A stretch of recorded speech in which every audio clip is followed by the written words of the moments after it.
What does your morning sound like?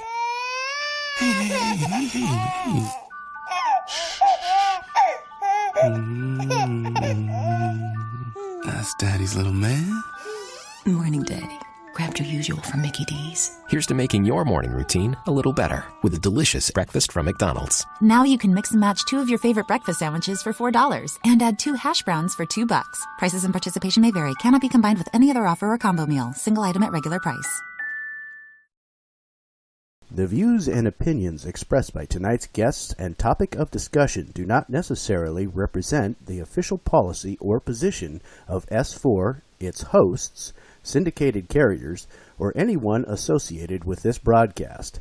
Any rebroadcast or reproduction of this broadcast or podcast without express written consent of S4 is strictly prohibited. Listener discretion is advised. Because we don't understand how life formed, it is difficult to estimate this probability. The likelihood of a complex molecule like DNA being created by random collisions of atoms in a primordial ocean is fantastically small. In an infinite universe, it would happen in some places, but they would be very far apart. If we want to find advanced intelligent life, our best bet is to listen for radio signals.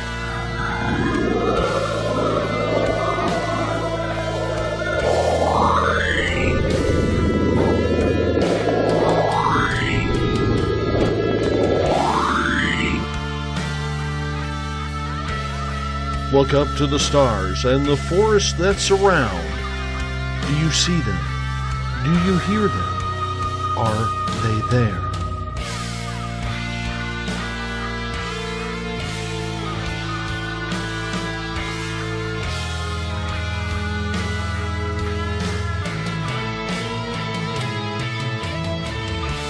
SpacedOutRadio.com presents S4 with Forest Moon Paranormal's Eric Cooper and friends. Also, take the time to join the Forest Moon Paranormal Facebook group.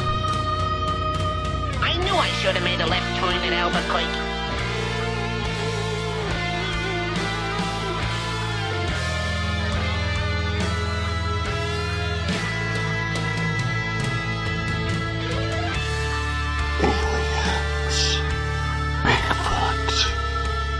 Conspiracy, Area 51, Dogman, Ghosts, Cover-Ups, UFOs.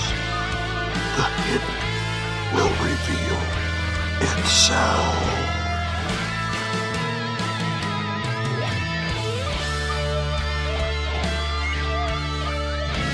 It's one small step for man, one giant leap for mankind.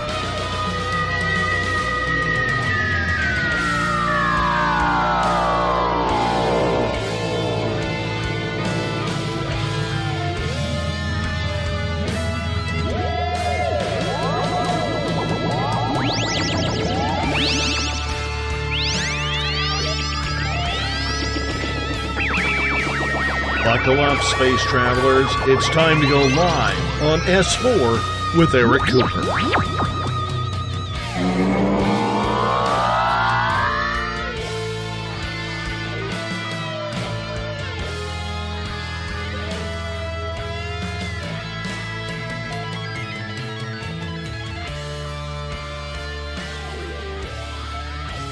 Good evening, ladies and gentlemen, and welcome to S4 with Eric Cooper, broadcasting live from the beautiful mountains of Concrete, Washington.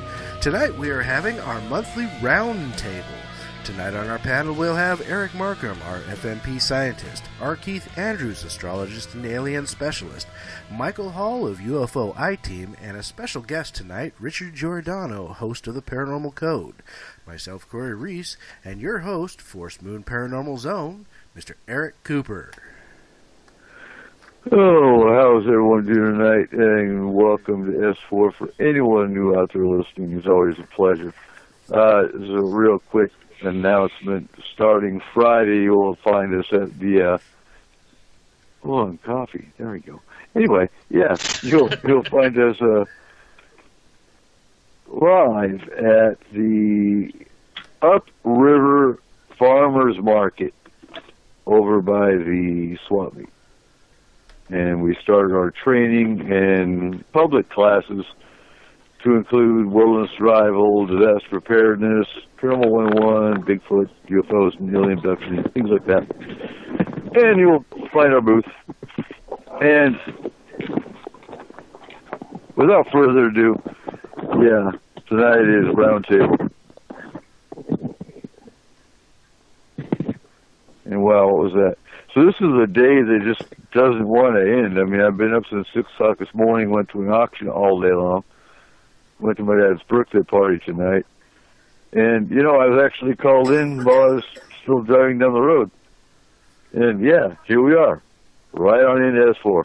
So how's everyone doing tonight? Tonight we have Rich. He runs the Paranormal Code.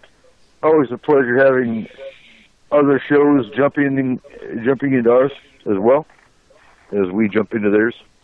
Ain't that right, Rich? And it is, yes. And thank you for having me on. Oh, always a pleasure. It was fun. It was, a spur of the minute thing when I called into your show the other day. And yeah. Yeah. That was a nice little surprise. Yeah. I don't have a chance to listen to other shows too often. I seriously don't. Between school and, kids and, FMP. Yeah, that's a handful enough. So, without further ado, we're going to jump right on into some questions here. And, yeah, I kind of threw Rich under the bus with, do you bring your 3 blind questions? He's like, blind questions? Am I supposed to bring blind questions? Yeah, that's what Roundtable is. Everyone on the panel brings 3 questions that nobody knows what is, and we all throw our opinions into the answer.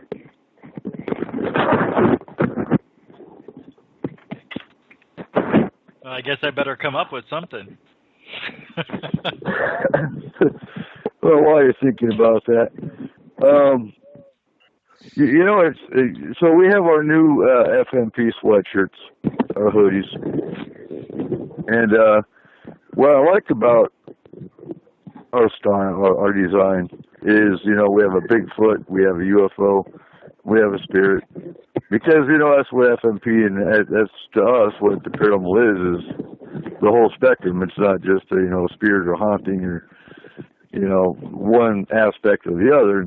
So I walk into a gas station tonight and get Anthony his milk and Cheyenne her orange juice and Izzy her Gatorade, and the one behind the counter says, "Oh my God, do you seriously do that?" I'm like, do what?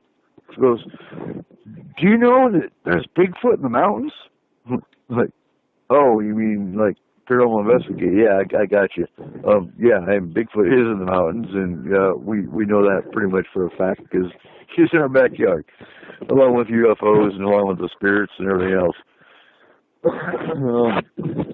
So yeah, we will be opening up the booster again soon, and yeah. Oh wow. So who's got a question for tonight? Well, I might as well throw one into the middle of the thing. Has anybody heard about the screwball reactions that animals are having lately? Yes. You know what? Give me an example, because what I might be seeing is, we have coyotes coming down the hill. We have, What's your interpretation of screwball? Oh, we are having... Well, for instance, I'm getting reports of animals that have been following a static pattern for like months or even years, or like a time pattern where all of a sudden their clocks are completely off, or animals interacting with other animals, and we're not talking just one or two, but that are in diametrically opposed positions. For instance, herbivores literally sitting down or laying down with carnivores, with nobody ending up dead. Oh. I can't say I've heard a lot of that. I know it's unusual for me to have a coyote coming down right in my driveway in the middle of the day. And that was I guess, that was before Markham got here.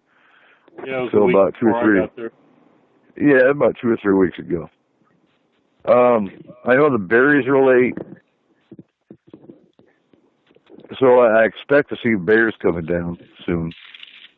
Yeah, but certain birds aren't migrating to their normal space, where they normally come for like April and May. They haven't shown up at all, and they've been showing up for decades. Right. And in Arizona, we have strange, like squirrels just walking up to people and running up their leg into a guy's hand. Squirrels. And roadrunners walking into businesses. They're afraid of people usually. But we're seeing a lot of lethargic animals that look like they're, drugged. And they're walking up to people. They're not afraid. It's very strange. The animals are acting as if they've been around humans their whole lives. Are they aggressive, or is it just... No. Okay. Some cases they can be if they feel cornered, from what I've heard. Right. But in other cases, they're not having problems with them. They're just there. They're showing up in weirdest places. Yeah, I mean, I know it's happened over the years. We always hear about bears taking a swim in someone's pool, but this is at a global level. This is different. There's cracks forming all over the world we've never seen or heard of before like this. I think it's something to have to do with all the planets being on one side of the sun and creating some sort of uneasiness, uncommunication. I don't know. It's really strange. Yeah, it's kind of funny. I was down in Victoria. The reason I asked is I was down in Victoria on the island, and it ended up with a seagull landing on my doorstep, landing on my windowsill, and I ended up talking to the little guy to pay for, I guess, a little over an hour, to the point where when I asked it to go and find its mate, it took off, and 5 minutes later shows up with its mate. Huh. And they were talking about the fact that the animals themselves are starting to unite. Even the ones that are in, like I said, in conflict with each other. Yeah. They're starting to mobilize to deal with the change in the world itself. So, we got a couple comments in the chat room. Don is saying maybe the animals are feeling the shift. You want to go into a little bit about the shift, Keith, for any new listeners that don't know what the shift is that we keep talking about? Absolutely. Yeah, the shift itself basically is an alteration in awareness. People are becoming more sensitive to the energies, to what I've always referred to as the neural net, the link between, quite literally, all life. And with people starting to wake up to it, when they're starting to pay more attention to the impact that not only their words but their actions and their own feelings are having on the general environment, it's starting to have, it's having a direct impact on not only the growing patterns of the plants, but on the weather patterns themselves. And of course, we already know, well, some of us, the magnetic field is also being altered, which is absolutely, the magnetic and the sonic fields are being badly affected to the point where animals that rely on magnetic and sonic fields to be able to see or to be able to function are getting completely pulled off track. Mm-hmm. Now, why would animals or wildlife be affected by the shift? Well, animals and wildlife and plants all have their own soul. They're all tied into the neural net. And the shift is causing an impact on a global base. And of course, when you look at that, because we're also dealing with biomagnetics, that's causing some of the fracture lines to happen in the Earth's crust at the same time, which is why we're starting to get that shift in the increase in natural disasters, just to make matters more complicated. Yeah. And I'm sure, as people can well imagine, you start having atmospheric and tectonic shift, it's going to affect the animals just as bad. That's where we run into the animals into each other, and of course, we have to realize that people themselves are aware, or at least most people should be aware, that the energy that's being put out, the energy that's being shared with people, if it is negative, is going to have a negative effect around them. And the animals are looking for answers just as stringently as people are. Humans are. The difference is they don't have the technological background to work it out. Right. So, does climate change have anything to do with the shift? Not really. It does have, only in a minor way, if you will. Mm-hmm. Basically, climate change will affect some people's moods, but the climate change itself, it's a little off cycle, but it really doesn't have a bearing on people's cognitive perspective.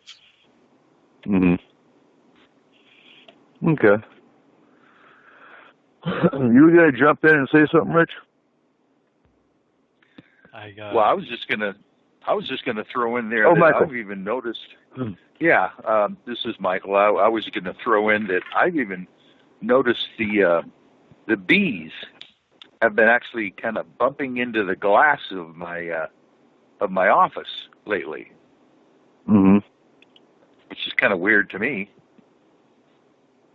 Yeah, I can see where that would be. So, what do we know about what do we know about the bees? By the way, I know a couple of years ago they were starting to have the bees dying off. Does anyone know if that's changed? No, they're still having colony collapse syndrome, and it's apparently been traced back to a nicotinamide insecticide created by none other than good old Monsanto. Okay. I can't picture them being at the heart of it. Surprise. Yeah. Well, I ran into a guy who happens to work with bees and bee farms and builds them, and he got some inside information saying, honestly, the bees aren't really diminishing. He says what is happening is they're making these farms all over the world, and I build them.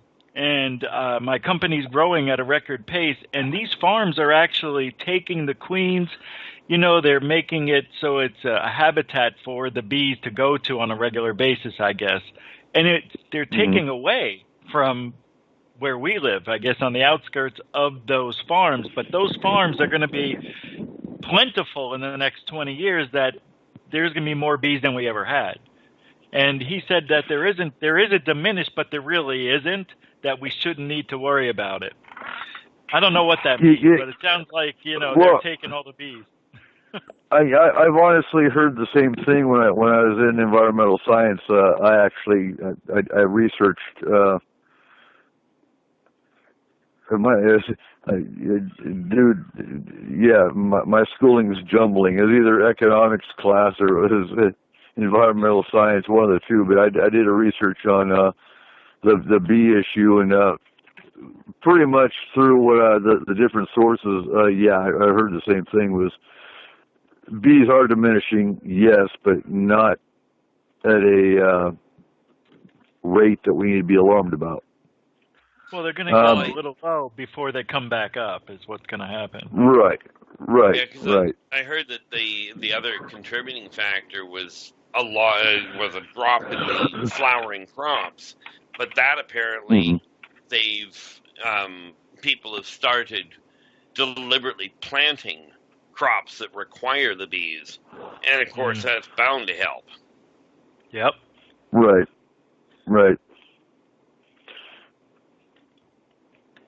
Well, we rely on the bees. Without the bees, there'd be no food, right? Isn't that it? Yeah. Well, yeah, we wouldn't thrive with a lot of pollinating. We wouldn't thrive without bees. You know, it's one of those keystone species that everyone's reliant on. Humans, other animals. If the bees died off, there would be no pollination. There would be no food. There'd be yeah. Yeah, it would be a short-lived, unhappy time. It's what you call a keystone species. Michael, do you have a question for tonight? Well, you know, I don't so much have a question other than I have a report to give you from the McMinnville UFO Festival where I'm at this weekend. Oh, excellent. Yeah. I'm down here with Peter Davenport, who is obviously this year the MC of the entire event, which he has been for the last 19 years or so. And there's some interesting guests that have been speaking, one of them being George Knapp from Coast to Coast AM radio. And he was here with a couple filmmakers who are talking about, there's this aerial school that had a landing and sighting reports by the 11-year-old students in Africa. And those students now are about 34 years old, and two of them, Lisa Field and Salma Siddiq, were here giving their version of the alien beings that walked out of this UFO that landed in their schoolyard when they were 11 years old. So it was a fascinating subject to talk about today. Where was the school at? Zimbabwe in Africa. Okay. And about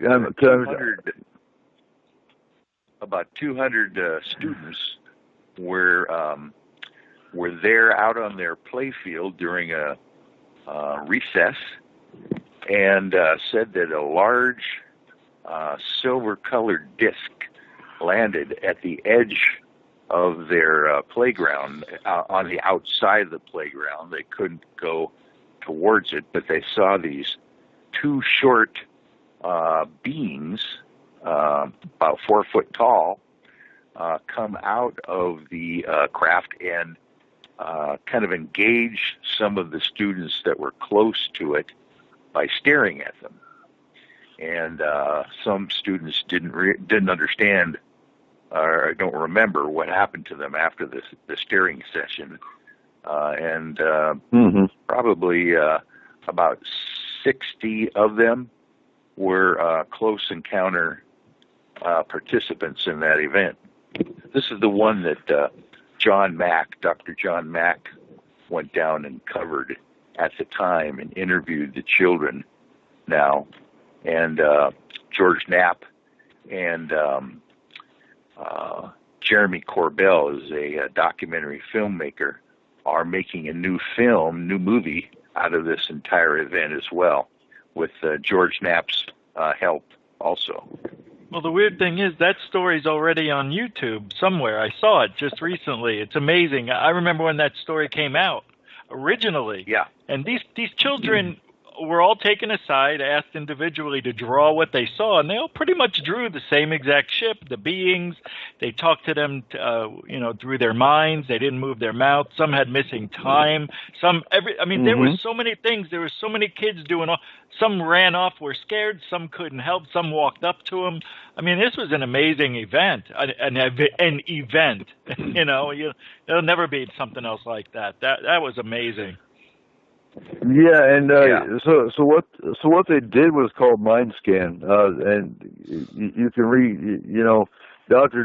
David Jacobson, Secret Life of Alien Abduction, describes Mind Scan. Mind Scan is where the aliens will actually lock their eyes on you.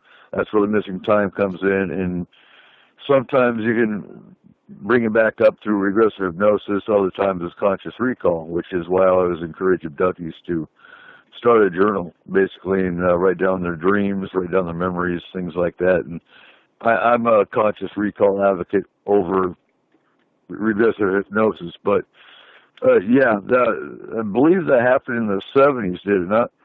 Yeah. It wasn't, let's see, that would have been, that'd have been too long ago. This happened about 20 years Early ago. 80s. No, it had to be longer than that. Okay. It seems longer than that. What? No, there's been a couple. There might have been a couple of different cases, because I remember the Zimbabwe event, but I also remember another school that I'd have to go back to my my presentations and notes again, but I remember that story as well.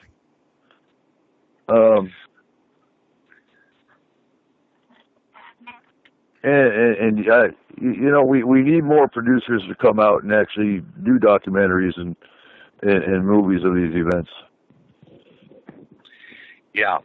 There's a filmmaker by the name of Randall Nickerson, who's down here at the conference as well, and he's working on the new film as well with the aerial school sighting. And then George Knapp was also giving us a rundown on the Skinwalker Ranch and the paranormal events that were happening out there that were being investigated by Robert Bigelow's NIDS group. And that was kind of fascinating. They're talking about cryptids showing up and the size of 4-foot-tall wolves that have been coming in and out of that ranch that were almost impervious to 357 Magnum slugs, 6 of them that they emptied into this beast when it was on the ranch. So those are fascinating stories. Mm-hmm. Jesse Ventura went to Skinwalker, if I recall right, and during when he was doing conspiracy theory, the TV show he was doing, and a lot of strange phenomena happens there. That's a hodgepodge of everything. They have ghosts. I mean, psychic stuff happens there. UFOs. Yeah. You name it.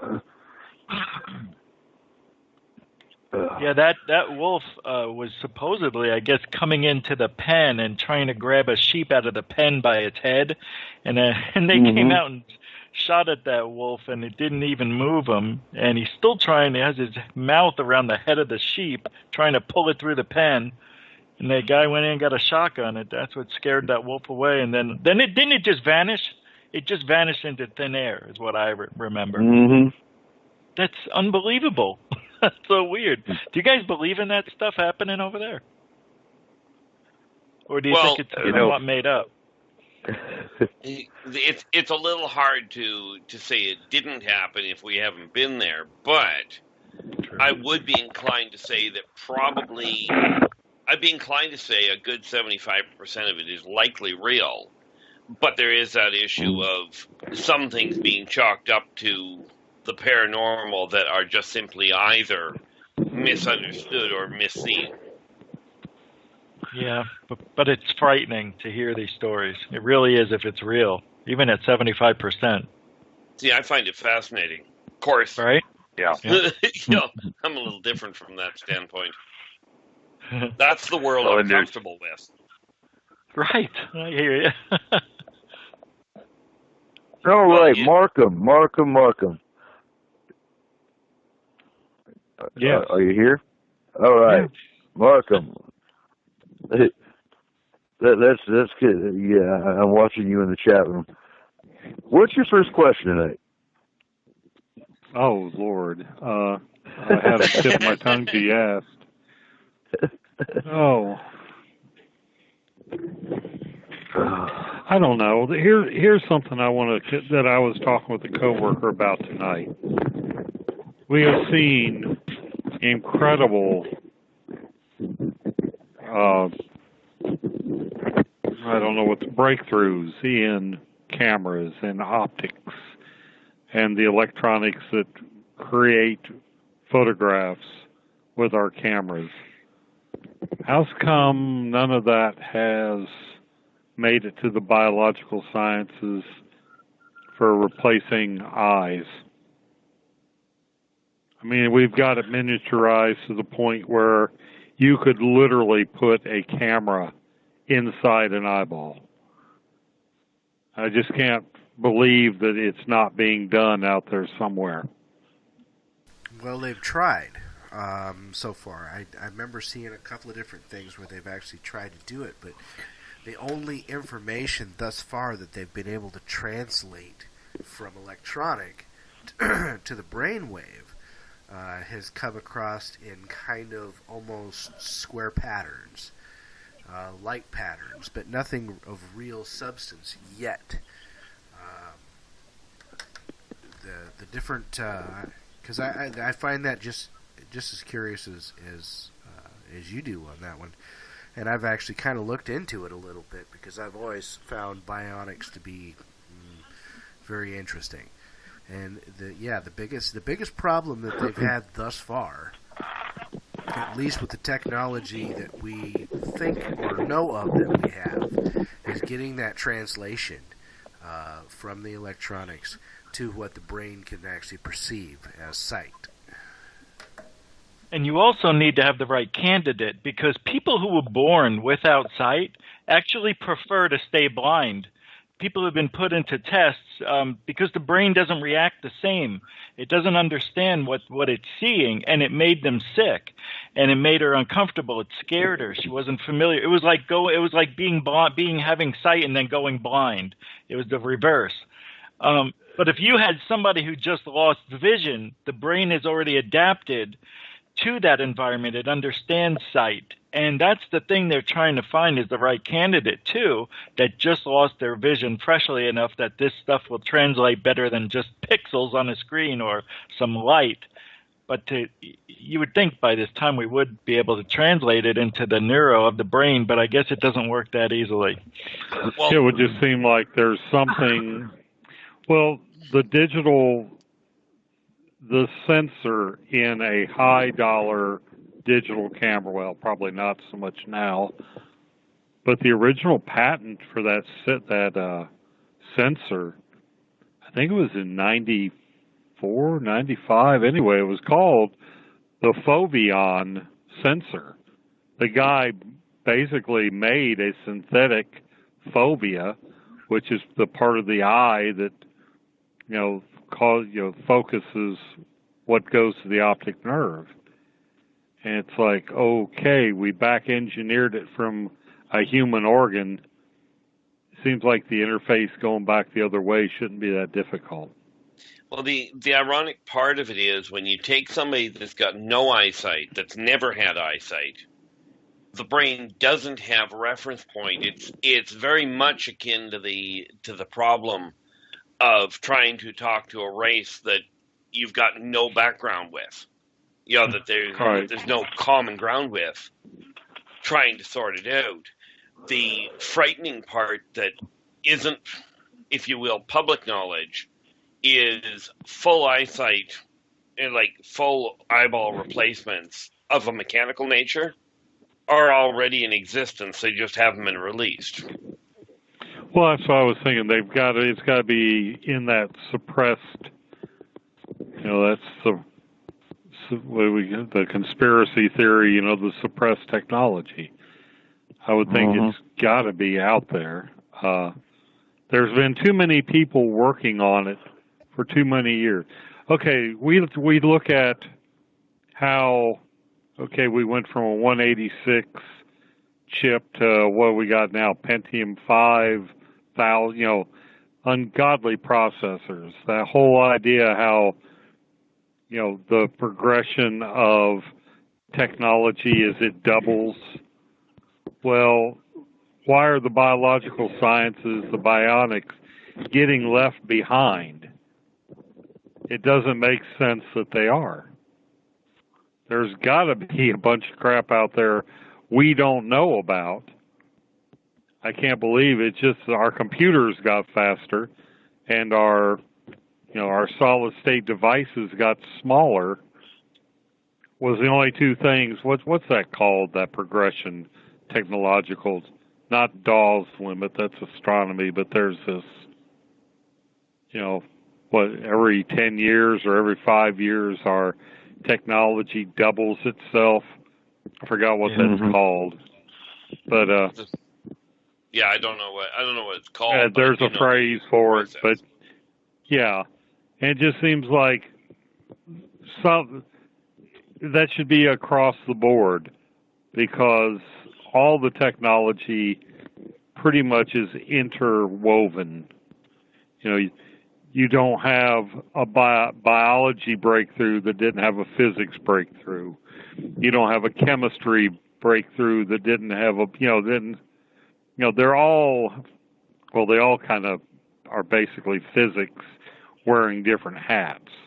Dan Lopez. All this stuff it should all be going up together, not, running way out ahead in one corner and leaving the rest of technology behind. I just don't think it makes sense that they're not.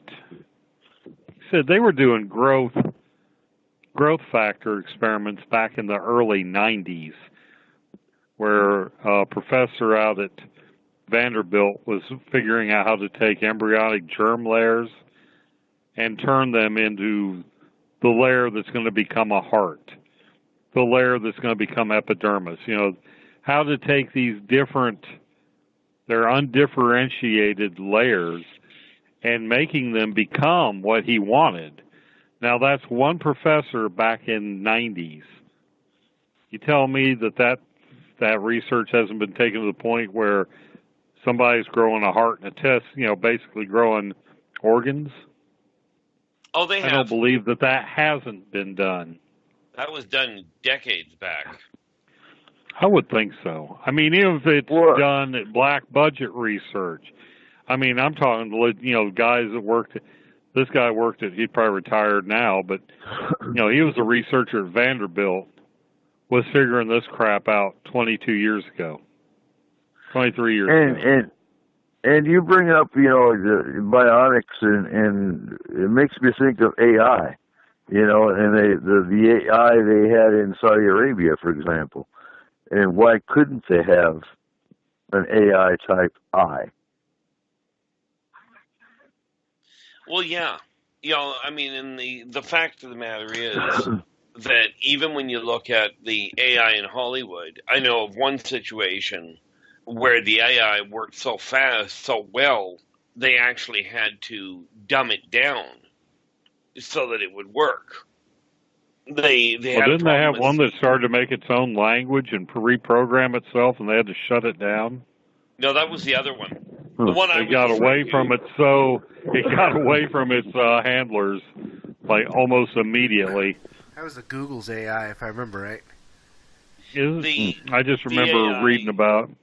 The one I was referring to was the one that was actually used for Lord of the Rings, and they had programmed the orcs on the when the Rohirrim come over the hill. They had programmed the orcs to respond accordingly, and all of the orcs ran off.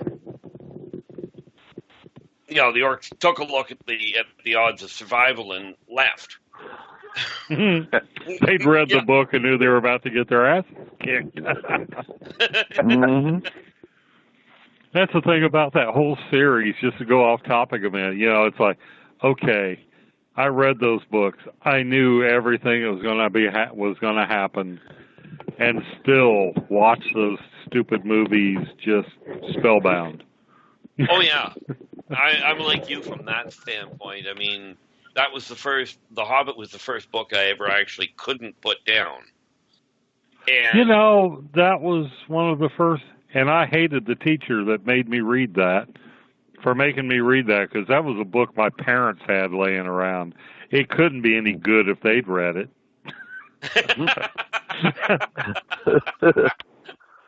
Nice.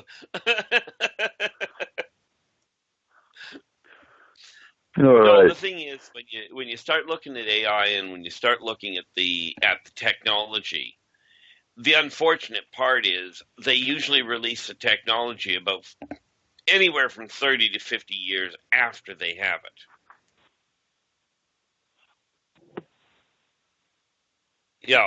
And that's just the sad reality. But AI is, shall we say, a dangerous idea at best, and suicidal is more likely. Well, I think that if you take the Spielberg movie, it was the one that, AI, duh, the one that Spielberg took over from,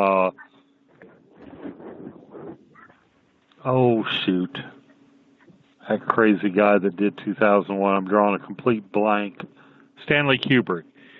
He wanted to do AI, but the technology and, that was originally going to be a Stanley Kubrick film. He loved doing sci-fi, but it just couldn't be done the way he wanted to do it at the time. And that's why when, later on down the line, Steven Spielberg took it over. Yeah. But the human beings were gone. That AI that little child plays is the closest thing to a human that was on the planet when they found him. Because basically humans had just more or less, they've evolved into their machines. Mm-hmm. And that's I've seen that with Frederick Pohl wrote a similar book. A lot of the sci-fi authors, the ones that you read their stuff back in the 50s and in the 70s, it started to come true, like Arthur C. Clarke. A lot of them have pointed us down that way, and they've been so prophetic in so much of their other work. It's kind of scary to consider, what if they're right about that too? Yeah, see, if the reason I don't worry about the AI itself is because I have a bad habit of frying computers to start with.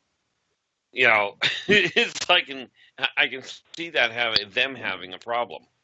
That's why I don't have a vehicle that's got a lot of electronics to it, because I keep frying the poor systems.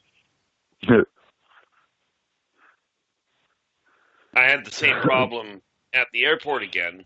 I shut down their security system. Just confused the poor thing.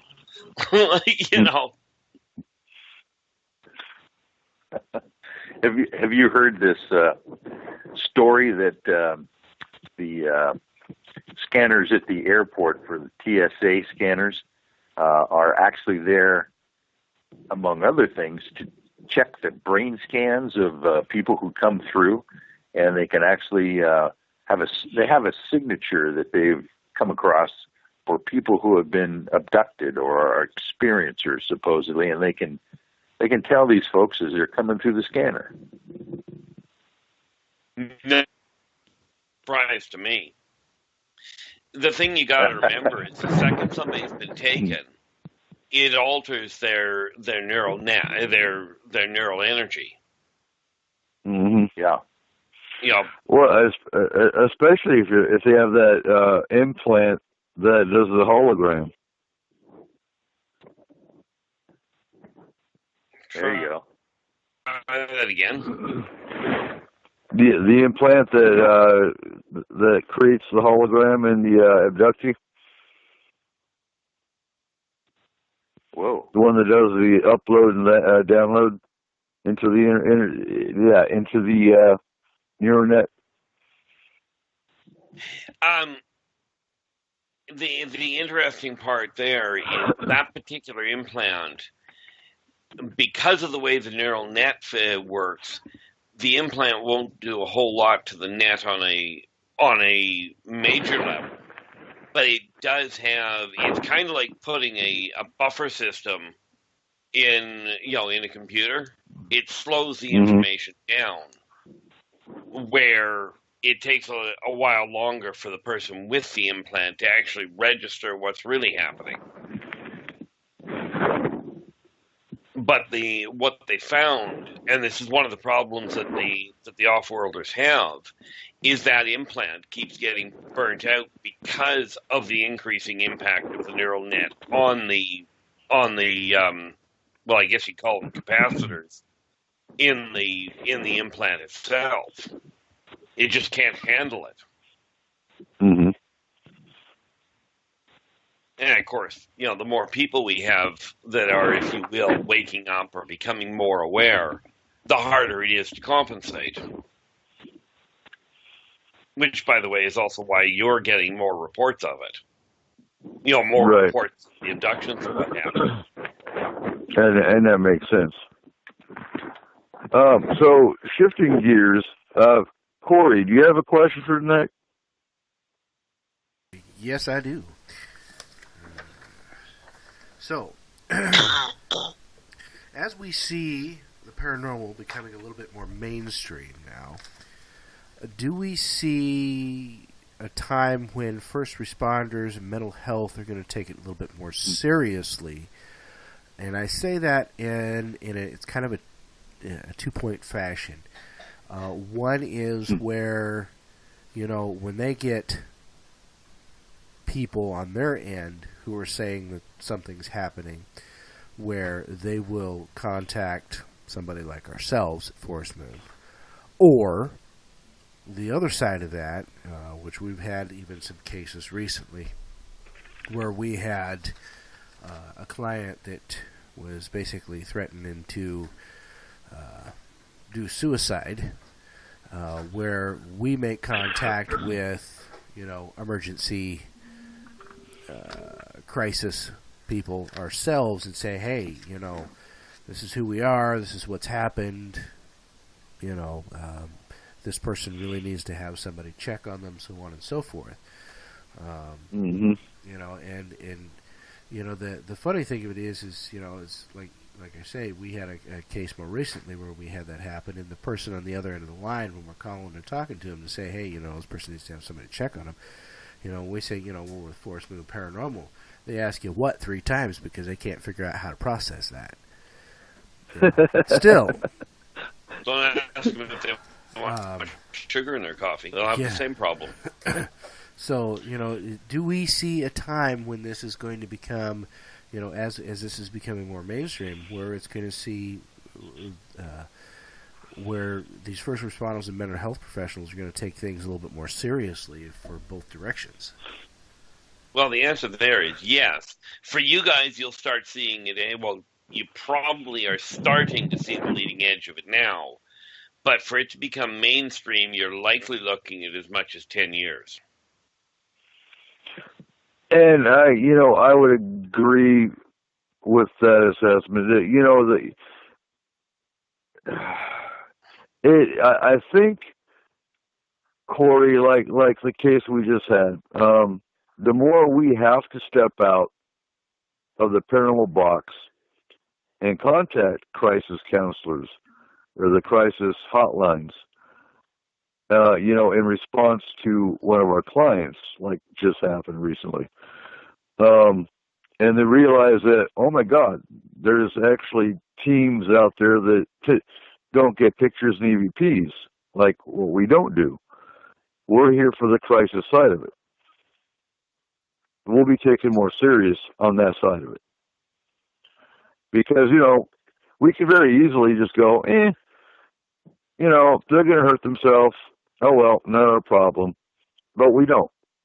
We call the crisis hotline in another country and say, you've got a resident in your country that has threatened suicide, and we are calling you as paranormal professionals to let you know what's going on.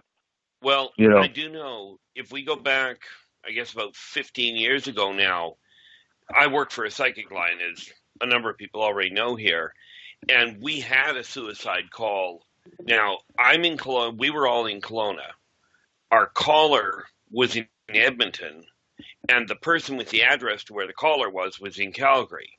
And we had to get in touch with the emergency crews in both cities to actually get this guy help. We managed it, but it was a 45-minute battle to get them to understand that we were actually being dead serious.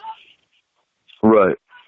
You know, in their case, our call didn't end until the EMT in Edmonton picked up the phone and said, guys, you were right, and we've got him on the gurney. Mm-hmm. You know, so it does happen in isolated cases right now. The hard part with that, though, is when you look at someone in crisis, whether it's paranormal related or a psychiatric issue, they tend to work hand in hand.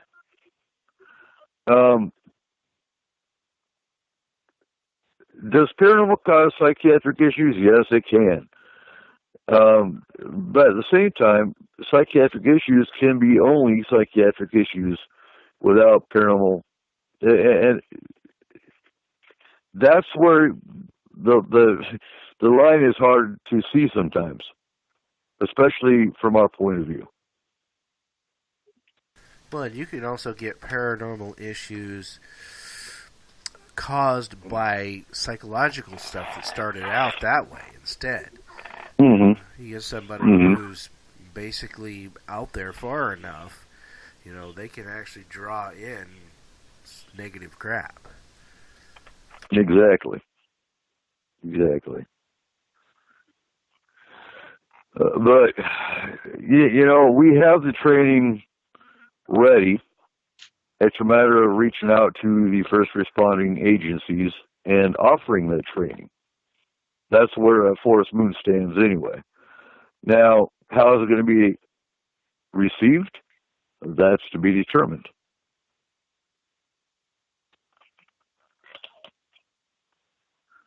Well, that's just it. And it's one of these things that people are going to have to get sorted around. But like everything in the paranormal, so many people are taught that it is a frightening thing and change is scary. Right. And, you know, for me, like, when you look at things like the Ouija board, right, most people fear the thing. I get curious when I watch it happen.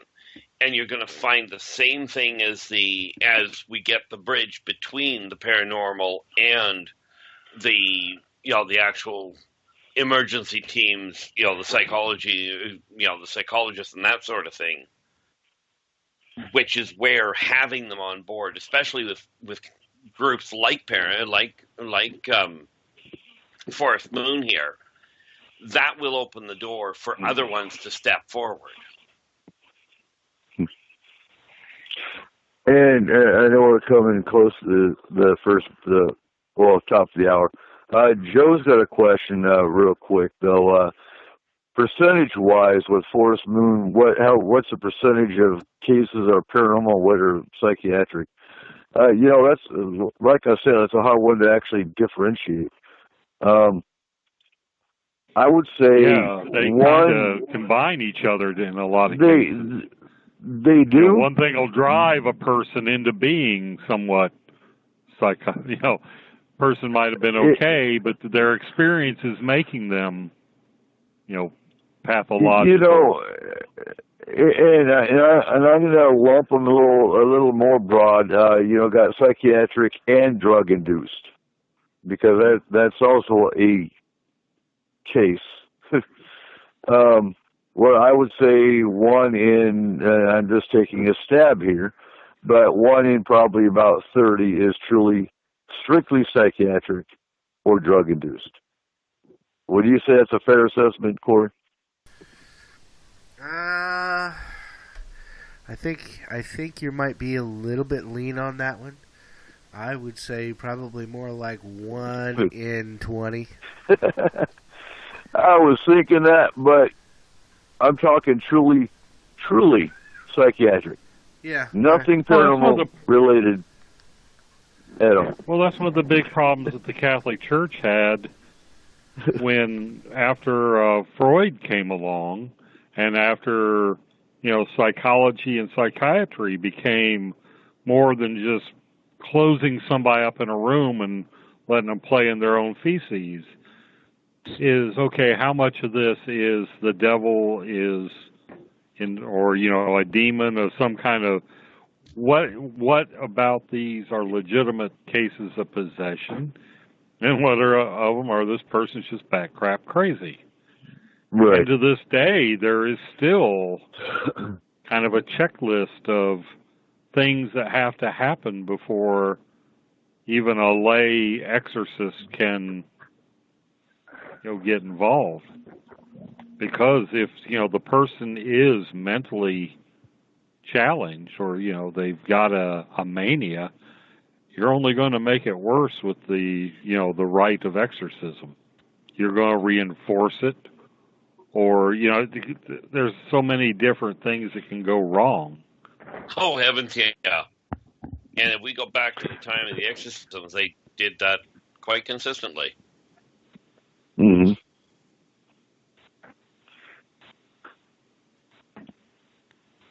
And we are coming to the top of the hour, so go ahead and take us into the break, Corey. Yeah, it is that time.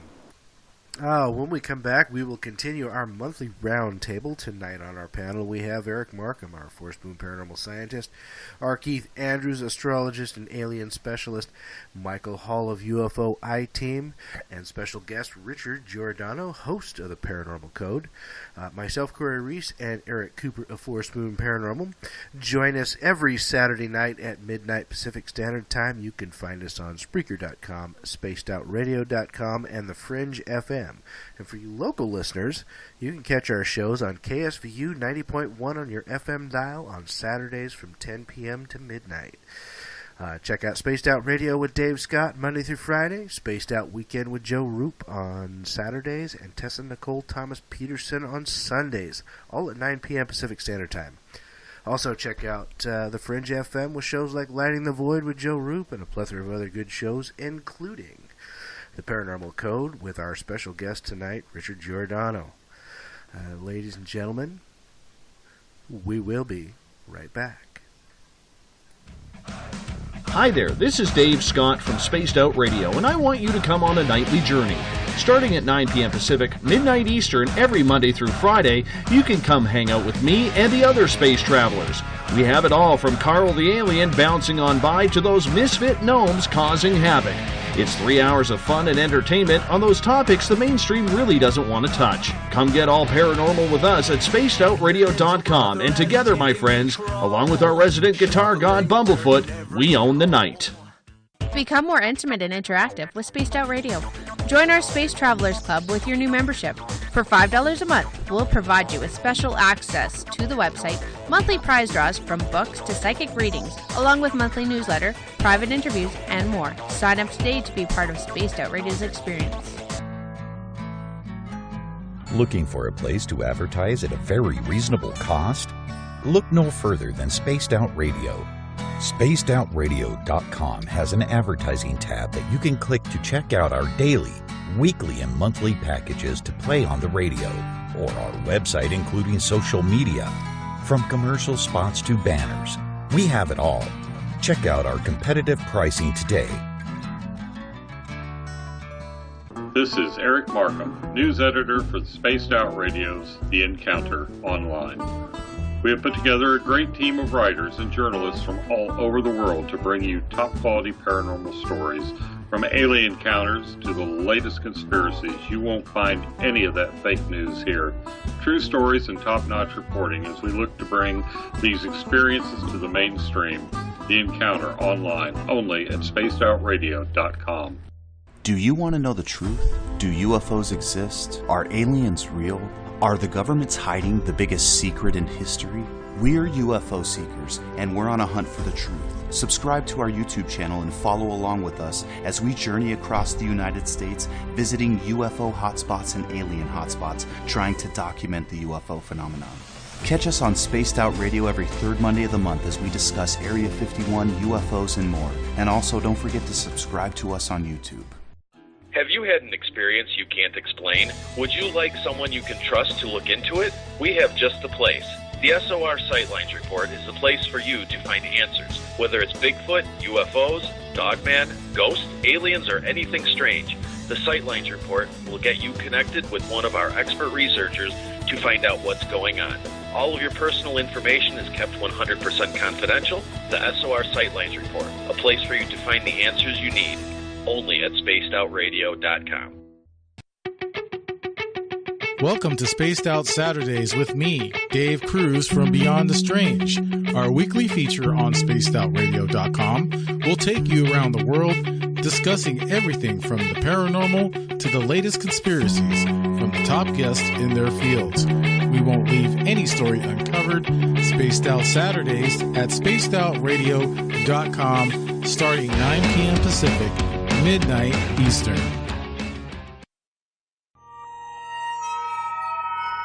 You hear footsteps in the empty room above you. A rocking chair begins rocking by itself. Don't be afraid of the things that go bump in the night. Reach for Spirit Storybox, the iPhone app the Huffington Post UK called the only ghost hunting app you will ever need. Spirit Storybox. The spirits are telling their stories. Are you listening? It's Cosmic Sundays with me, Elizabeth Anglin, in Cosmic Passport. Let me take you down a 3-hour spiritual journey where we will get into everything from ET contact to Psychic Sundays. It's a journey of listening and learning together with some of the best professionals in their fields. You can tune in to Cosmic Passport at spacedoutradio.com every Sunday starting at 9 p.m. Pacific, midnight Eastern.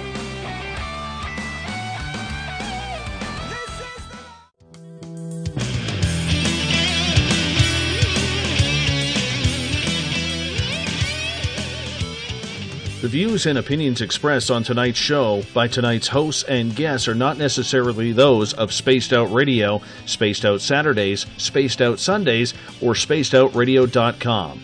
Listener discretion is advised.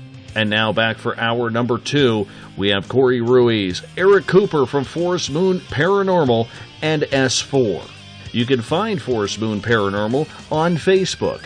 And for more information on S4, visit spacedoutradio.com. And now, here's Eric Cooper and Corey Ruiz.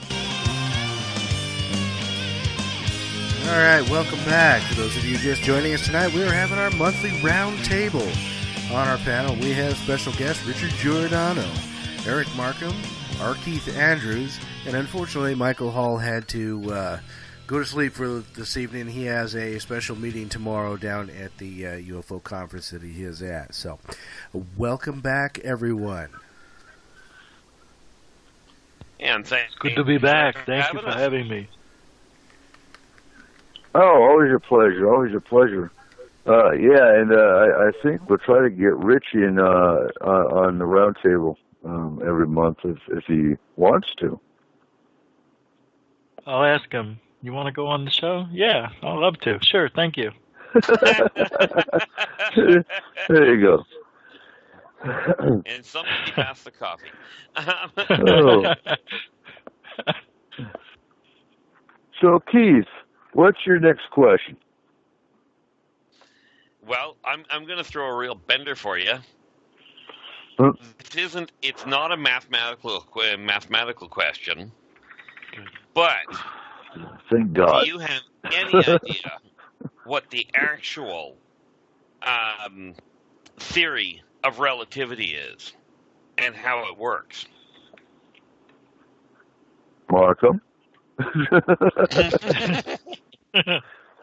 Well, in the basic, as you approach the speed of light, time for the observer change, the person traveling at the speed of light or approaching the speed of light ages slower, and time is slower for them than the person they left behind on Earth. Relativistic, that part of it I understand. But there's parts of it I don't even think Einstein fully understood.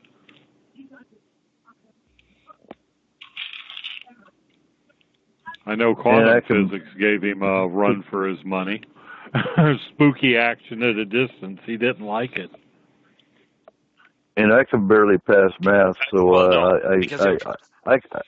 I concur with Markham. Well, that's why I said. Well, the problem is, it's not. Okay, people say, well, there's no such thing as faster than light travel because, Einstein's theory of E equals mc squared, blah, blah, blah. Well, maybe that's on this single level or this dimension, but I mean, there's nothing saying that just one vibratory shell up from here, you can't. Somebody's doing it. Somebody, many are doing it, obviously, because they're showing up here. See, the funny thing about it is the theory of relativity was actually 1 + 1 = 3, but it had nothing to do with math. Well, it does. 1 + 1 does equal 3 in binary. Yes, I agree with you there. But the issues around that, I mean, number one, and Markham, I'm sure you know this at the very least, there are particles that actually move faster than photons in the first place.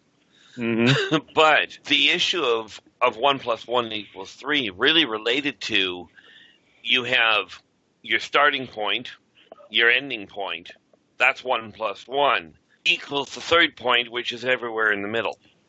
Right, in between, the continuum in between. And that applies to every aspect of life, of existence, really. And that's the... Well, it's a fourth dimension, basically. In a way... because the funny part, and Don, you see what Don wrote in the chat room, eh? But in a sense, the reality of it is, of course, everything existing in our point of existence is three-dimensional. It does add a whole new comprehension to the way time works, or to the way time is interpreted is a better way of looking at it. Yeah, I was going to say time is just something that our brains have to keep. Because everything, past, present, future, all of it is happening right now. Yeah. All of it, and the only way I personally can imagine being like Paul Muad'Dib and seeing past, present, and future all at once, I would think that would be a horrible experience for a human to go through. Well, I like the going through the moment slice by slice in a manageable way. Just take my word for this one, because that's how I actually see the world. Like when people ask me a question, I get a yes and no and a maybe on every one of the questions, and it becomes a royal pain trying to figure out which one I should answer. How much of it is timeline dependent, how much of it is circumstance dependent. A yes in one set of circumstances could be catastrophic, or the same question in a different set, just a tick down the road a second or two down the road, that yes would be fantastic. Think of the times, just like a real pedestrian way of thinking of this. I was late getting out of work or getting on the road to work. I was so pissed. Well, as it turned out, if I had been on time,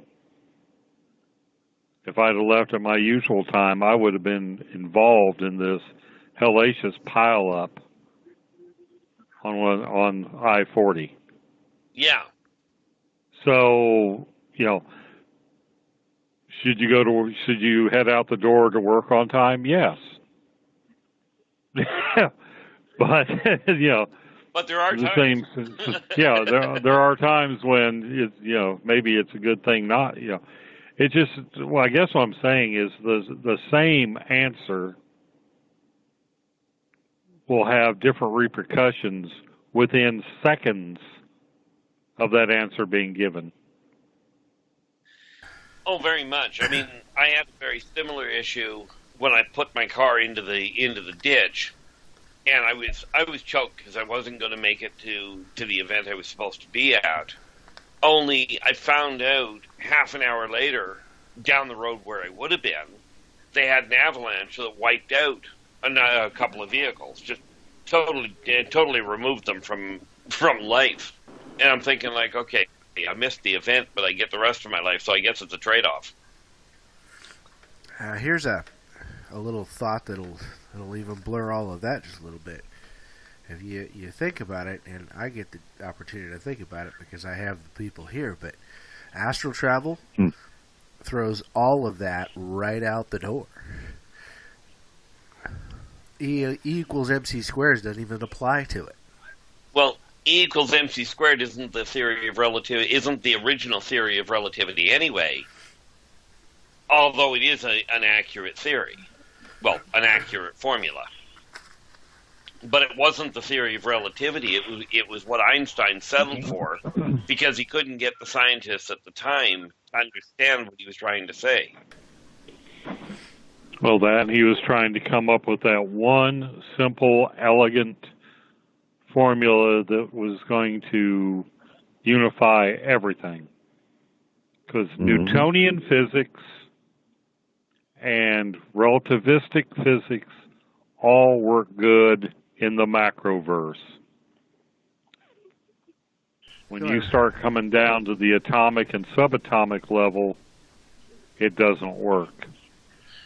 You start getting different phenomena that don't fall in line with Newtonian physics or the particle physics we understand. You start getting into this quantum craziness where you can actually make I've used this example before, but you take a photon and you split it. And you send one down a short track, a waveguide, through a counter. Once it reaches a particle counter, the waveform collapses. It forms a particle, and it's registered on a diffraction grating as a particle. You send that other particle, that twin, down a longer path where there is no counter. It just goes down the waveguide. It goes straight to the diffraction grating to where it becomes, it shows up as part of the spectrum or as a wave. The particle that went first disappears from being a particle and retroactively goes back to being a wave based on what the other... that kind of crap is what blew... That kind of thing is what gave Einstein nightmares. That's why he called it spooky action at a distance. It just alarmed him. Niels Bohr was, brought Einstein in on this because he felt that as observers, they were altering the outcome of the experiments simply by observing. Yeah, I mean, that doesn't even take into account the part that I believe a lot of us, if we knew how to unleash it, could probably manipulate physical forces around us. I think in the case of Niels Bohr, he and his researchers were doing it on a subconscious level. Yeah, because you got to remember, the moment you observe something, what you're firing off is a quantum level particle. Well, it's actually a subquantum level, but we'll get to that in a different century. But that subquantum level being used to actually witness what you're looking at on the lower, on the quantum levels is going to have a pretty big effect.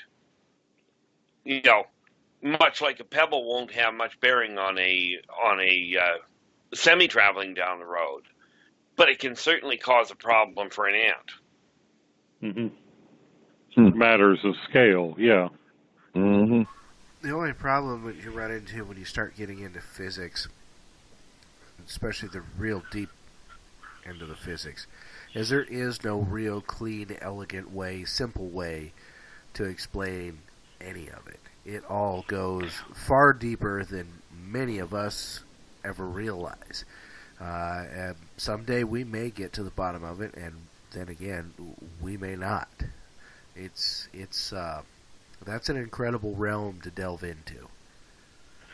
Well, like Dawn is saying in chat room, all those experiments about observation, how do we know if they...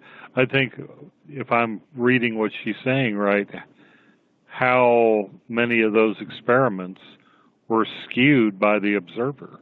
Oh, well, here's if the observer didn't realize that they were telekinetic, maybe they were taken... See, here's the neat part there, is it's easy to tell how we know if they had psychic powers. If they're breathing, they have psychic powers. Everybody is born with them. It's just not everybody is permitted or is willing to put them to use. Doesn't mean they don't work. Really? Because I haven't found a psychic that can read me yet and find the one thing that makes me me. It's so easy and so obvious that if somebody was really psychic and can really tell me things, then this would definitely come through 100% of the time.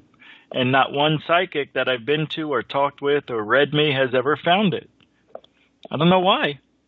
And I'm not going to say what it is because I don't want anybody to know. So I can always have that as my barometer. And, the funny that's part your litmus test. If they figure that out, then they're... And I got somebody special I can make money with. Yeah. I'm joking. Well, I I'm do. joking. I have something similar like that. That there's a... Yeah, I think we all have our litmus test question. There's that one thing that is so absolute in our life that if somebody, like, if we're vetting a psychic and that psychic were to come up with it, we'd, oh yeah, this person's legit. Well, what made me want to say something is because it said everybody's born with it. Well, I don't think I'm psychic, but I made believe I was a psychic on my show and almost had 50% accuracy, which is pretty darn good for just guessing or reading people. And I'm really good at reading people, so that's what I use. Somebody calls in, hey, man, you think you can tell me when I'm going to, this and that? That person's kind of pulling your leg, so you give them some sort of something silly. But you could be right. I was guessing right one night. And does that mean I'm psychic? Or am I just good at reading people? So I still haven't found the psychic yet that... Or, yeah. Consider this, maybe being in that frame of mind made you psychic. You thought you were making it up, but the act of being in that mode of thought. Yeah, I think that's what happens with me and tarot cards. I'm a very accurate tarot card reader. Yeah, it puts you in the right channel. I think the cards are just a tool that unlocks. It's like they give my brain permission to do what it was told it shouldn't be doing. If you grew up in the Catholic Church like I did, all that kind of crap's going to send you straight to hell in a handbasket with a tube of lube. So, suffer not a witch to live among you and all that Old Testament crap. But yeah, so. You know what the frightening part there is? The Vatican actually teaches tarot. Really? I had a friend, one of the best trained tarot readers I ever met, trained in the Vatican. How's that for a neat little piece of information for you? Well, I guess I have to have some kind of hobby in between choir boys and. Oh, that's just sad. I saw this. Go ahead. I'm sorry. What I was going to say was, there's another aspect to it too, that for a psychic to be able to read a person, that person has to be pretty open to it most of the time. It does not take much, really, unless it's a really, really good psychic. Okay, but for most of your psychics, unless that person is pretty open, it's going to be hard to get that read for them. On top of the fact that if the person being read has basically got a subconscious mental shield up, that makes it twice as hard.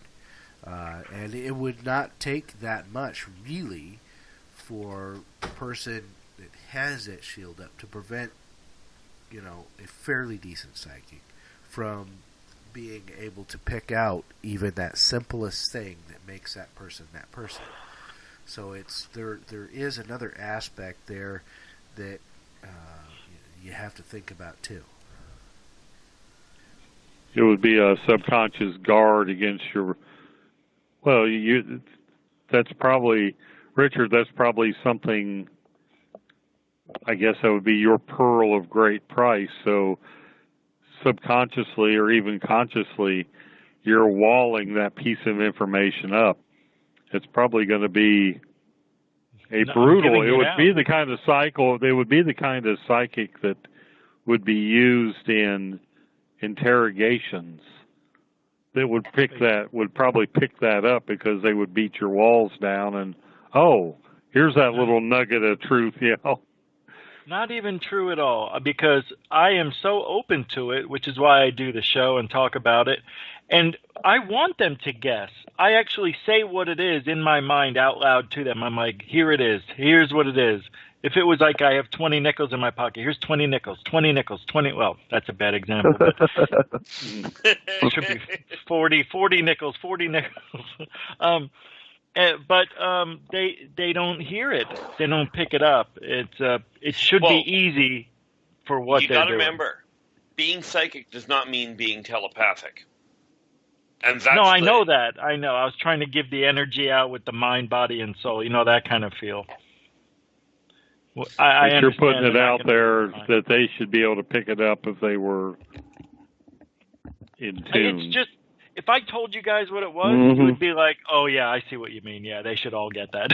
It's that kind of psychic. If they can talk to the dead or hear the dead, this should be easy. See where I'm going? So if they can't pick up on that, I'm sorry. And they all tell me when I get my hair cut, when I used to have long hair and then I cut it, the psychics were going, so I feel like you're in a policeman or in the military because I look like that. They're trying to base it off my looks. I'm like, I've never been in the military and I've never been a cop. That's cold reading technique.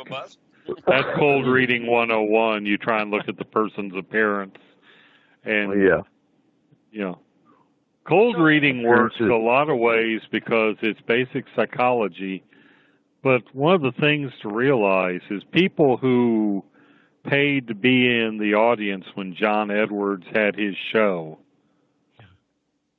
they don't want to disbelieve. They want to hear from Aunt Agnes or Uncle Sam or whatever. Well, so these people aren't, they're already primed to believe.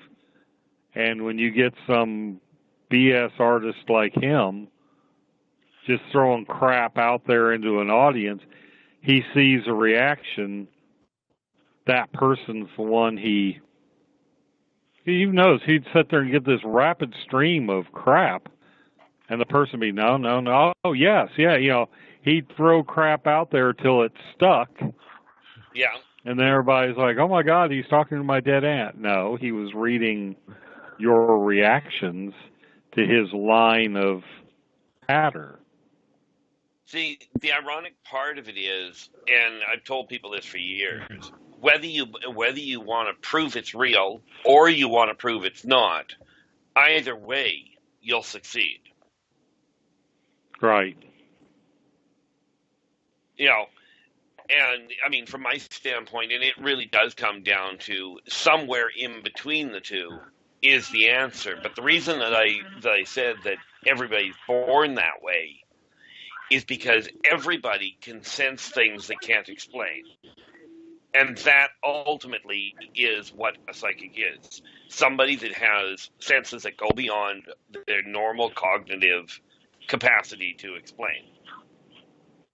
And there isn't a kid on the planet that's born that isn't that way. Yeah, it gets beat out of you as you how many children with imaginary friends are communicating with something extra dimensional? Exactly. I never had an imaginary friend. I can't relate to that example. I just don't understand it. I was the only child, so I did. No imaginary friend. I had to. Yeah, somebody had to keep me in company when my ass was in the corner for misbehaving. Right. So, hey, we have a question coming in from Craig real quick. If nothing can exceed light speed, how does a black hole suck light in? Gravity must be able to make things move faster than light. Well, and here's what will blow your mind: when a photon approaches the event horizon, time stands still. So is that photon being sucked in, or is it stopping at the event horizon? Light cannot escape a black hole except as Hawking radiation.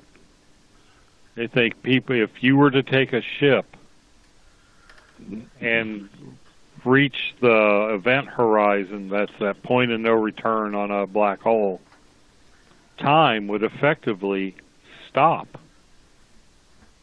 for that ship, for all the people inside that ship. That actually going into the black hole is not something you can experience.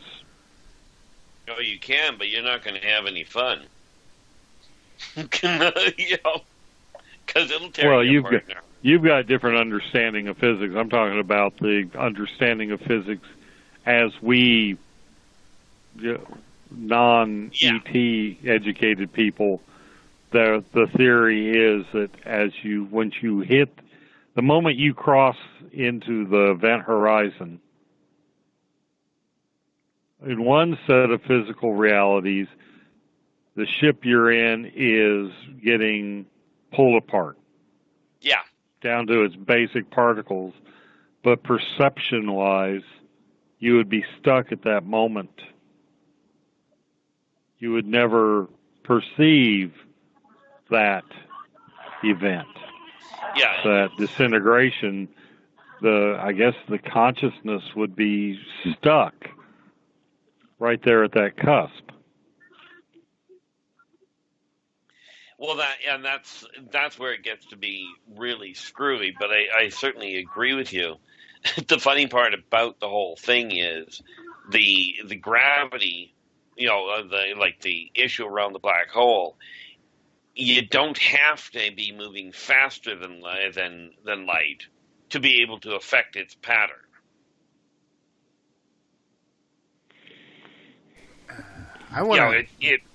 It boils down to controlling the direction energy goes, not in altering whether it's there. Yeah. I want to go back for a second to the psychic topic a little bit for a second. I think probably the best way to explain how pretty much everybody has a certain amount of that ability is if you have ever walked into a place and every fiber of your being said, get the hell out, something is truly wrong with this place, but you had no other reason other than that feeling, that is a form of that. And yes. Usually you find out later something really bad happened there after you left. Yeah. And that is an excellent way to explain it. Mm-hmm. I've often wondered, though, if that wasn't just... Okay, if you take humans out of their cities, out of their communities, and just put us into small family unit,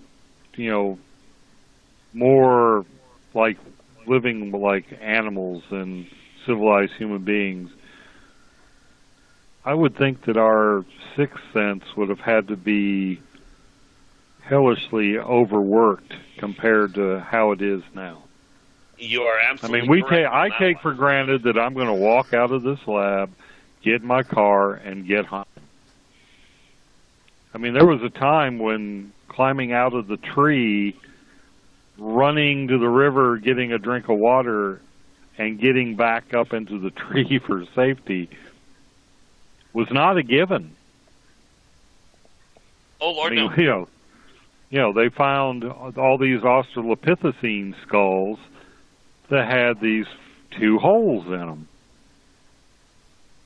And they thought, I wonder what, the scientists, they were seeing this without any context. Well, then this other scientist, I forgot what they wanted. She I think it was a woman. She went in and she got a hold of a saber-toothed tiger skull. And it dawned on her, something about seeing the spacing. She went into the collection, found an Australopithecine skull, or it might have been a Homo habilis. Anyhow, it took this caveman skull, and guess what lined up perfectly with those holes? Yeah. The saber-tooth, it's like this was a sign of this. And you think of all the people that have died,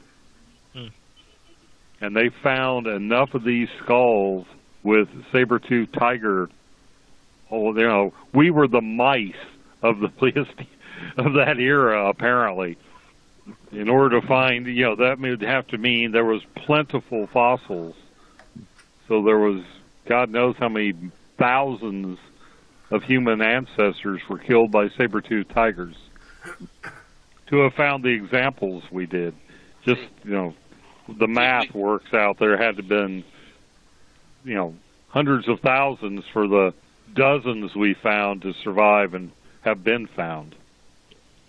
See, we couldn't train the cats back then. You still can't train them today. Mm-hmm.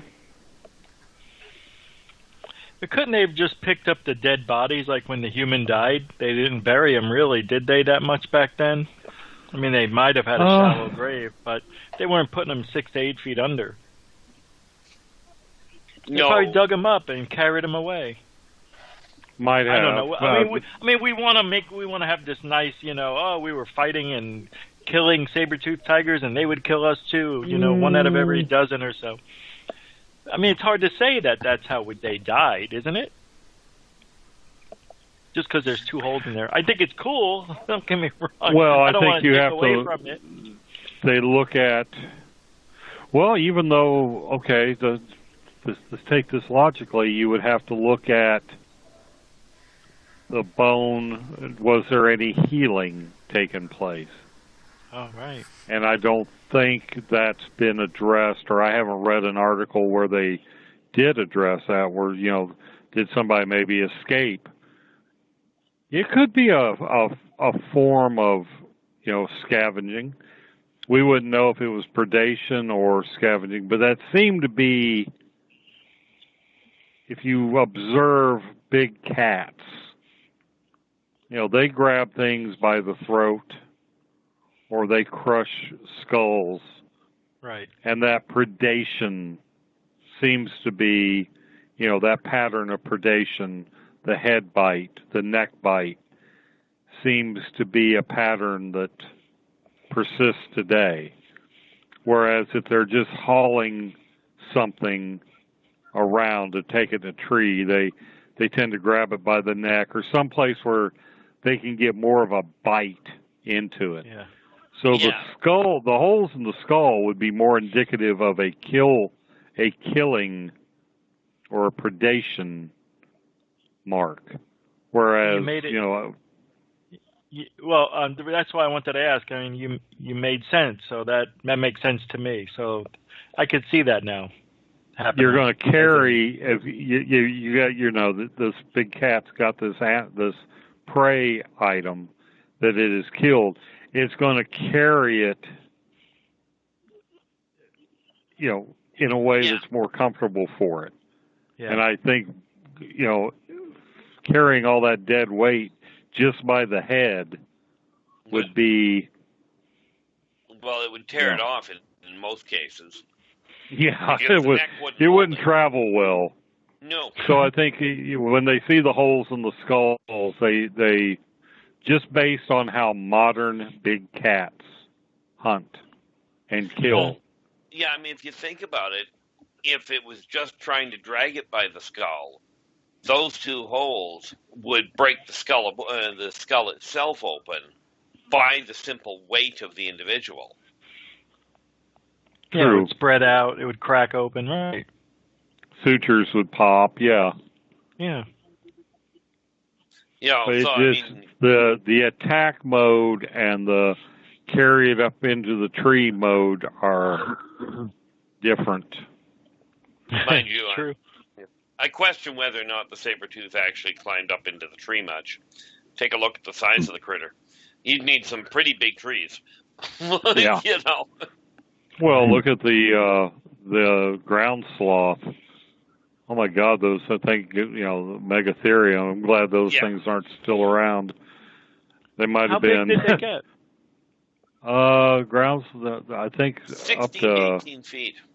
Yeah. What? Close to 20 feet tall. Yeah. Ground sloth 16 to 18 feet. Holy smokes. that we found. Yeah. And that's just. I mean, it's like the moa. The moa probably preyed on humans. Now there was an animal you kill for the drumstick. Yeah. God. Oh. Yeah, I mean, you take a look at you look at the Bleucotherium. I mean, you're starting to look back when mankind was, still running around with sticks and stones and going, oh my gosh, and this is what they had to hunt. Well, yeah, the Folsom Point and some of the early arrowheads and spear tips, like the Folsom. There's another. I don't know why this trivia can't come to mind when I need it. But anyway, these stone implements were what were being used to kill mammoths and these large megafauna that used to be all over the place. One of the best places in the United States that they ever found Pleistocene remains was Ashfall, Nebraska. All these animals pretty much got covered up at once. And I mean, it was predators and prey. It was one of those apocalyptic scenes where everything was trying to get away from a pyroclastic flow of some kind, and the ash just smothered everybody at once. That's an amazing fossil bed. Yeah. So let's bring this outside the box for a second. So, which alien races, Keith, influenced or had anything to do with dinosaurs, as we know them? Had anything to do with them? Are we talking about studying them, or are we talking about building them? Both.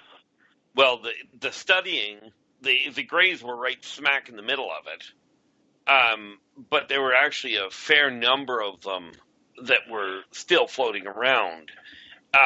Your Pleiadians have been around here for a coon's age. The Watchers were here right from the get-go. Now, if we take a look at some of the other ones, which aren't, they're what I call ancient races, as in they evolved here. Mm-hmm. The fairy folk were right involved in it, in dealing with them. So were the Chitauri actually evolved, and there's 3 other races that evolved from the dinosaurs at the same time that the dinosaurs were evolving into birds. There's an offshoot where they didn't evolve into birds; they evolved into sentient bipeds. And of course, with the consortium itself, even at that point, it wasn't as big, but even at that point, was aware of what was going on. I think the best ones, though, that were around at that time were the elementals. Right, and that makes sense. Were any of the dinosaurs transplanted onto this planet? Negative. The dinosaur. Well, I shouldn't say negative, because some of the there are, shall we say, pets that escaped. But as far as deliberate transplantation, the answer is no. Not to the best of my knowledge, anyway. Was there an evolutionary tampering? Because if we take the fossil record, you go from Dimetrodon and the creature. It was like a transitional species.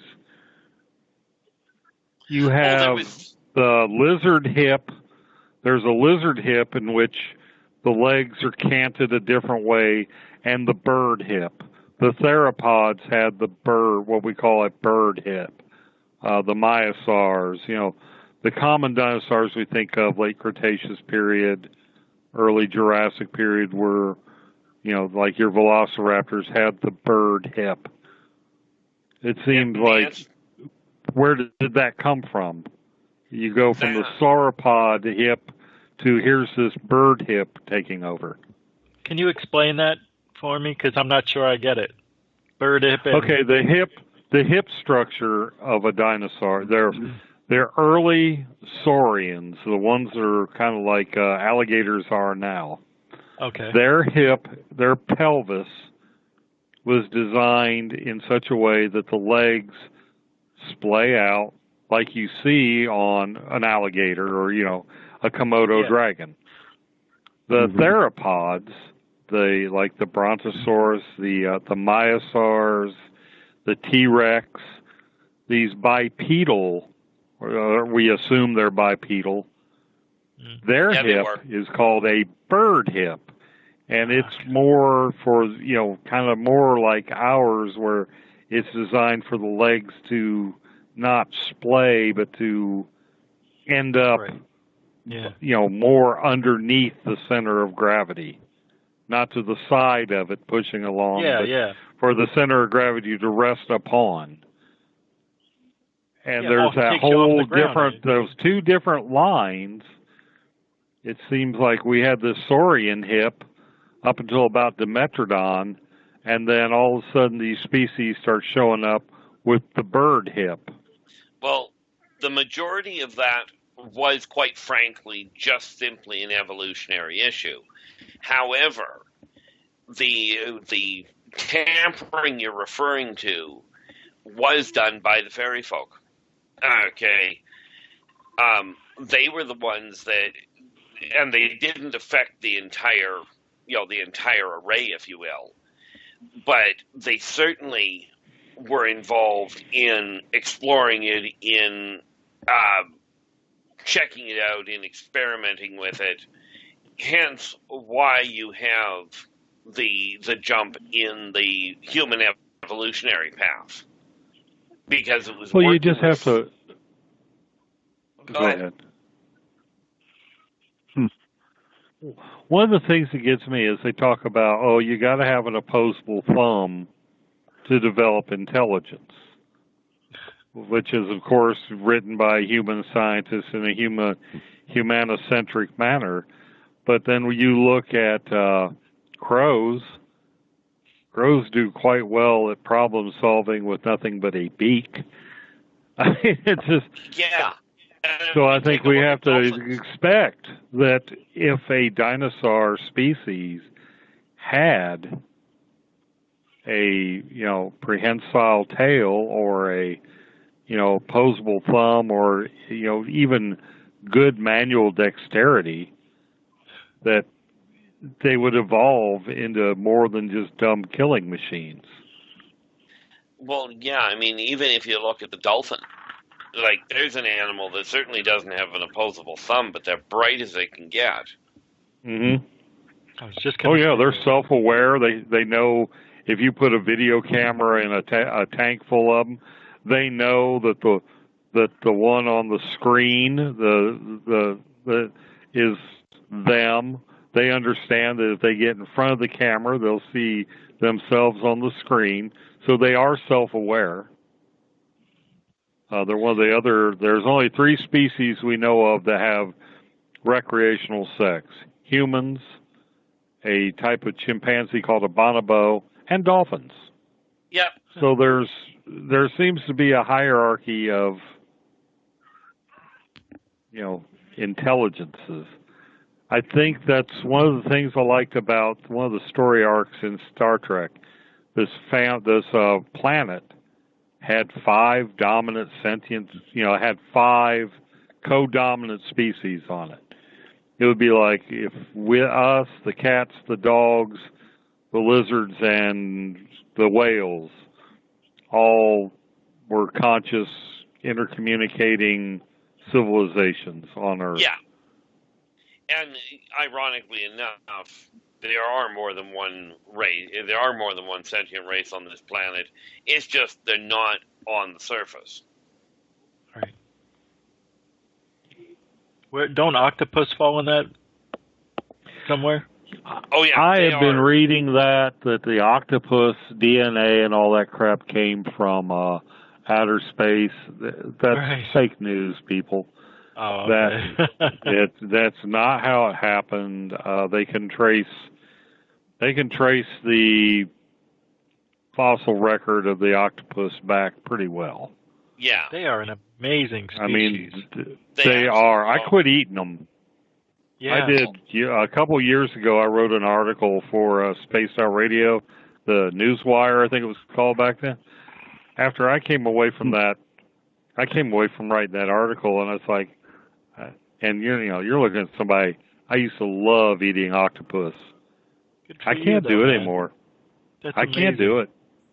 I feel like that they are not. They're not dumb. Right. See, my problem. We haven't learned how to communicate with them. Right. I mean, you're looking at something with the central nervous system so complex that it can change its body's texture and color as it's moving across, and move across, a surface. Yeah. All at the same time. Yeah. It's wonderful. Mm-hmm. It's beautiful to see. And each arm has a brain. Each arm actually has a brain, or like a ganglia, but no, each arm has a brain in it. They independently. Yeah. Oh wow. Yeah, it's like they seem to have a central processor, but it's like if we talk about my feet have a mind of their own. In the case of octopus, they really do. They really do. Yeah. Wow. Yeah. That blows my mind. It's incredible.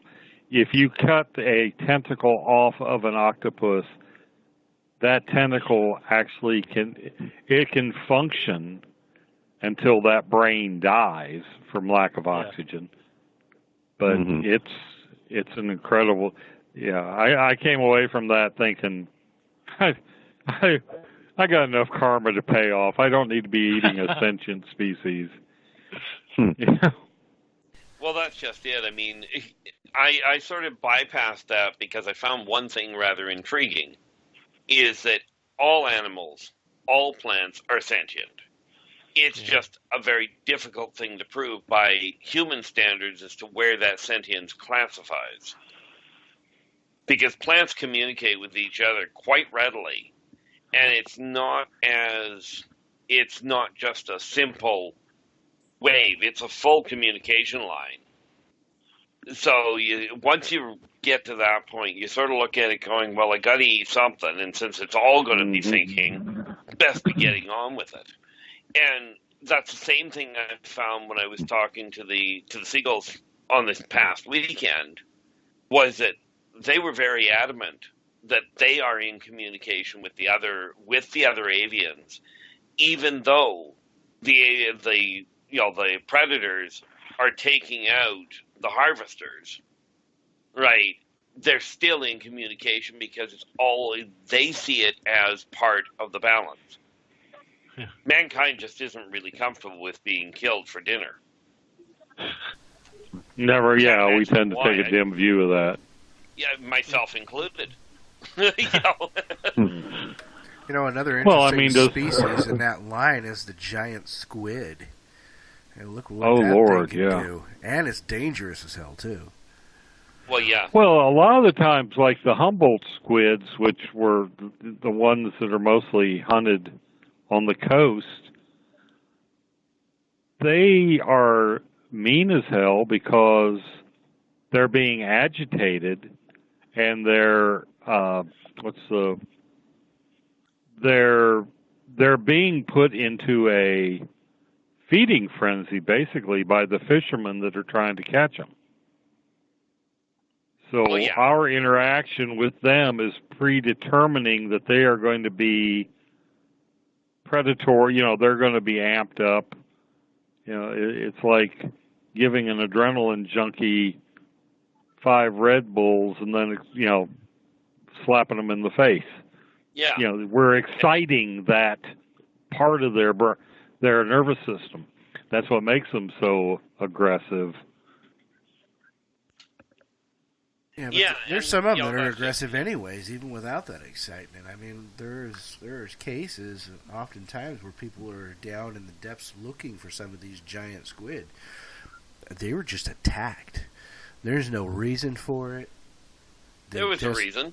Well, there may have been a reason for the squid, but there was no real that deep everything looks like food. Yeah, there was no real provoking that animal. They were just, swimming around looking for this thing, and that squid said, "You know what? Screw you over there right now," and came after him.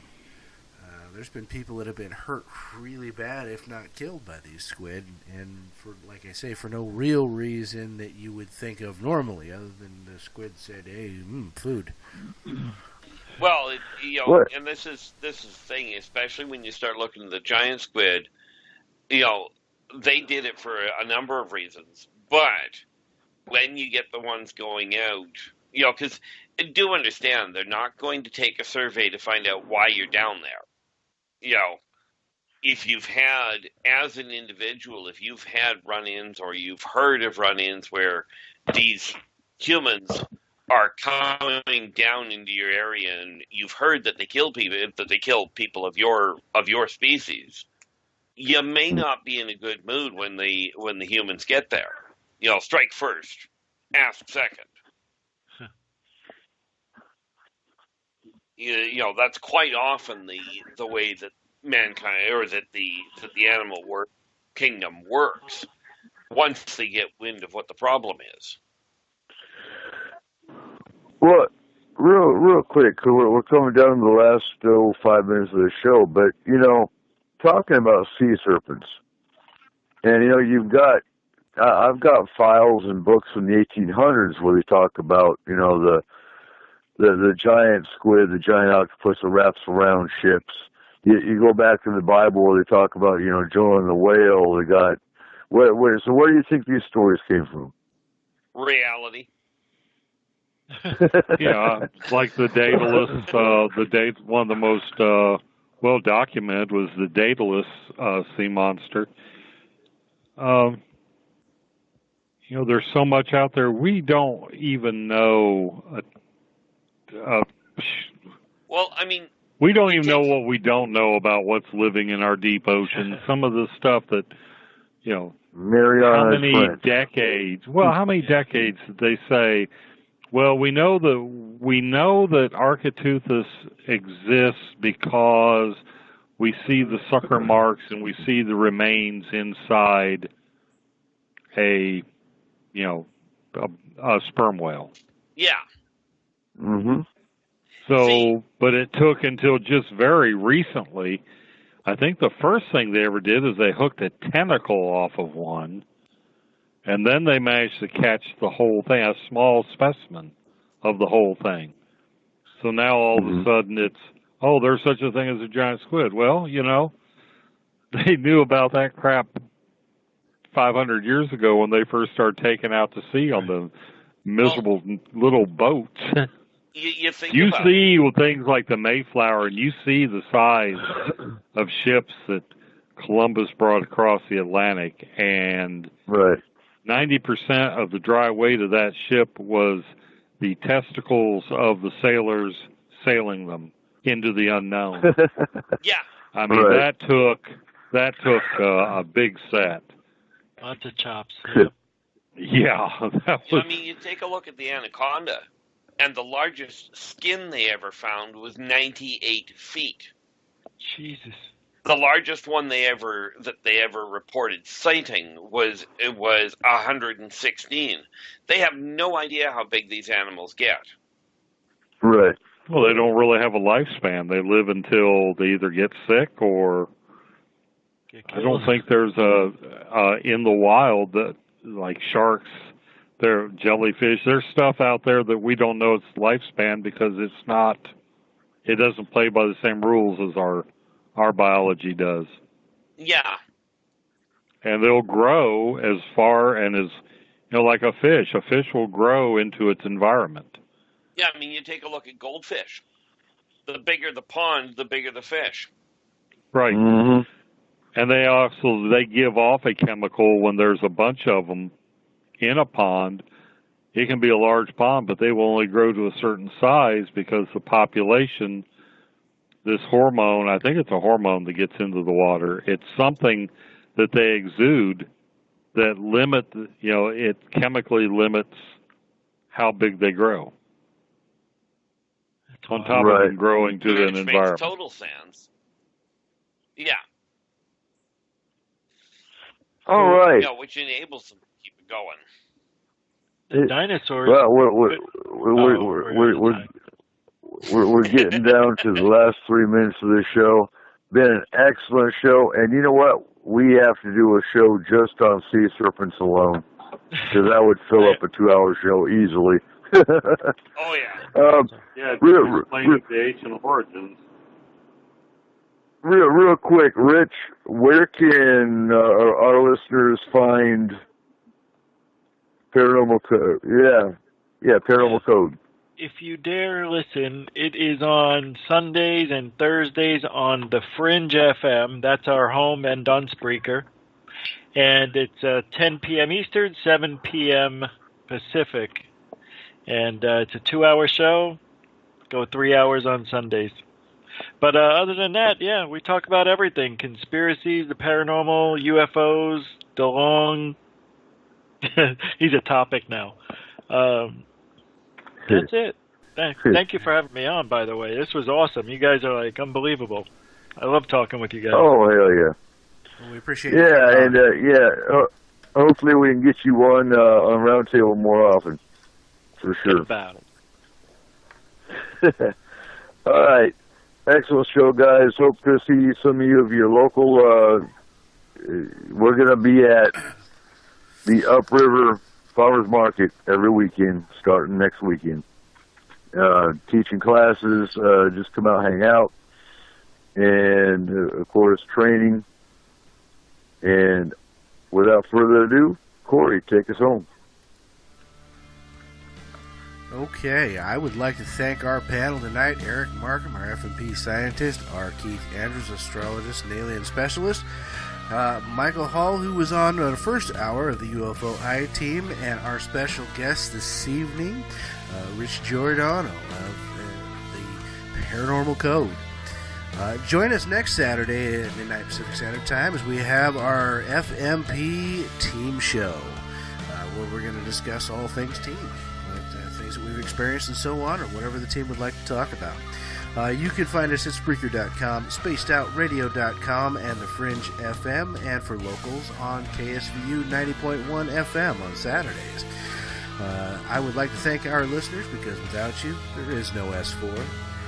Good night, and remember, keep your eyes to the skies.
That's the sizzle of McDonald's new hotter and juicier 100% fresh beef Quarter Pounder burger. Sounds good, right? Hold up, you can't hear that mouth-watering sound or taste that beefy, melty, cheesy deliciousness until you order yours, because that's when they cook it. McDonald's new hotter and juicier Quarter Pounder burgers. So good, they'll leave you speechless. Don't forget the fries. Now you can get 2 medium fries for just $4. Available at most restaurants in contiguous U.S. Not available in Alaska, Hawaii, and U.S. territories. Hotter and juicier compared to prior quarter-pound beef patty. Prices and participation may vary.